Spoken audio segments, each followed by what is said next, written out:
Eh bien, salut à tous les amis, bienvenue pour cette courte vidéo. Oui, je dis courte puisque nous allons faire un petit test aujourd'hui avec la machine à fumer. Vous allez voir, on peut faire de magnifiques choses. Alors, à la base, j'ai acheté une machine à fumer, une machine à brouillard, donc avec du liquide de brouillard. Alors, le brouillard est différent que la fumée en elle-même. La fumée est très épaisse, tandis que le brouillard un peu moins épais et se dissipe un peu partout dans la salle plus facilement. En fait, voilà, ça ne reste pas très longtemps. Et nous allons créer de la fumée lourde. Alors, attention, pour créer de la fumée lourde, qu'est-ce qu'il faut? Il faut la machine à fumer, évidemment, sinon vous n'y arriverez pas, une boîte ou un caisson, peu importe la dimension.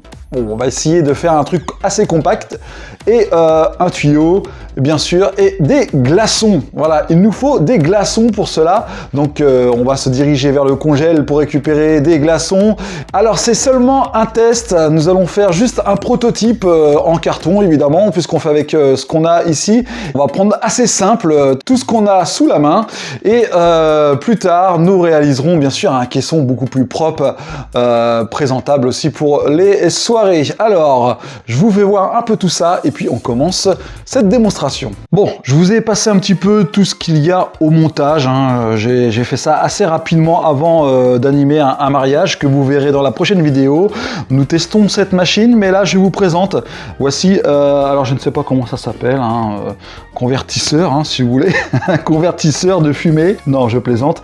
Et alors voici un tuyau de piscine que j'ai seulement raccordé ici à l'entrée. Si on ouvre cette boîte en carton, évidemment, nous avons ici à l'intérieur l'emplacement pour mettre la glace. Ici, on raccorde la machine à fumer qui projette de la fumée à l'intérieur et qui ressortira par là. Donc j'ai isolé comme j'ai pu avec de la mousse acoustique, la mousse à l'intérieur. Mais on refera ça au plus propre sur un prochain bloc. Allez, on prépare la machine. Alors, j'ai vérifié quand même qu'il y avait du liquide, et il y en a, regardez, à l'intérieur, et il est même rempli. Alors, si vous ne connaissez pas les machines à fumer, c'est très simple, il suffit de la brancher, vous attendez un petit moment que le voyant soit vert pour projeter la fumée. Donc on commence à faire le premier test ici avec la machine sans l'accessoire à côté et l'accessoire de glaçon évidemment. Et regardez bien, la fumée n'a pas du tout le même comportement que de la fumée lourde. Regardez. Elle s'échappe et s'éparpille un peu partout. Voilà, elle monte assez vite. Une fois que vous avez branché votre machine à fumer par le premier tuyau d'entrée qui, la fumée circulera dans la boîte magique, dans le convertisseur de fumée, on ira chercher cette fois-ci les glaçons dans le congélateur.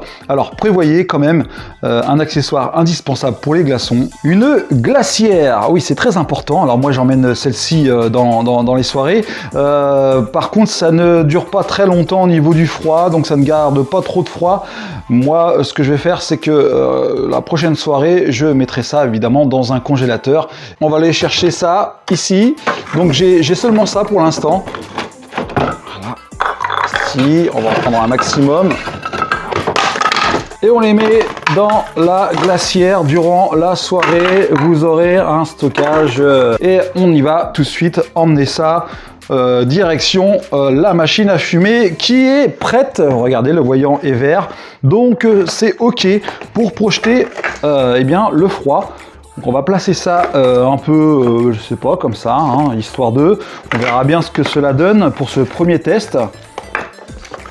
Voilà, donc ça c'est maximum de froid qu'il faut à l'intérieur et on pourrait attendre encore, je pense qu'on va attendre 5 minutes le temps que le froid reste à l'intérieur. Voilà, ne pas oublier de bien isoler cette boîte, j'ai mis de la mousse, mais vous aurez la possibilité de faire autre chose avec de la colle ou voilà. Mais bon, laissez quand même le couvercle disponible pour changer et retirer tout ce qu'il y a à l'intérieur quand ce sera terminé. Allez les amis, une fois que la boîte est bien fermée, nous allons appuyer sur le bouton rouge qui sert à lancer la fumée. Vous allez voir qu'il y aura sûrement quelques fuites, mais ça c'est à revoir dans le prochain caisson que l'on fera la prochaine fois.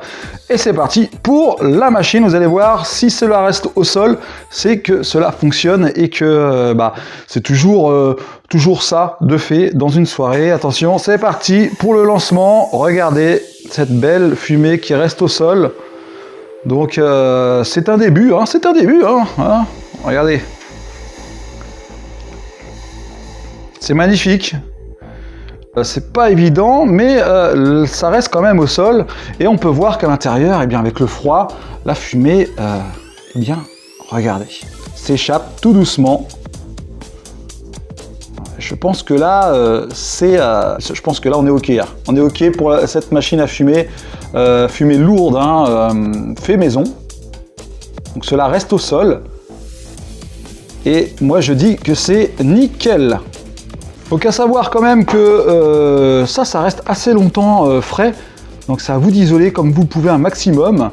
D'ailleurs, ce qui serait pas mal, c'est de faire en plexiglas au-dessus pour voir un peu le fonctionnement de la fumée, pour pouvoir remodifier un peu tout ça. Donc j'ai mis mes ventilos en route pour évacuer la fumée qui est déjà partie. Et pour le délire, on fait ça comme ça. Et regardez, on voit bien que la fumée est un peu plus lourde qu'habituellement. Donc là, en fait, elle part puisque j'ai aéré un petit peu la maison. Et on voit bien qu'à l'intérieur, la fumée reste. Et ça, c'est une très très bonne nouvelle pour justement reconfectionner une nouvelle boîte correcte.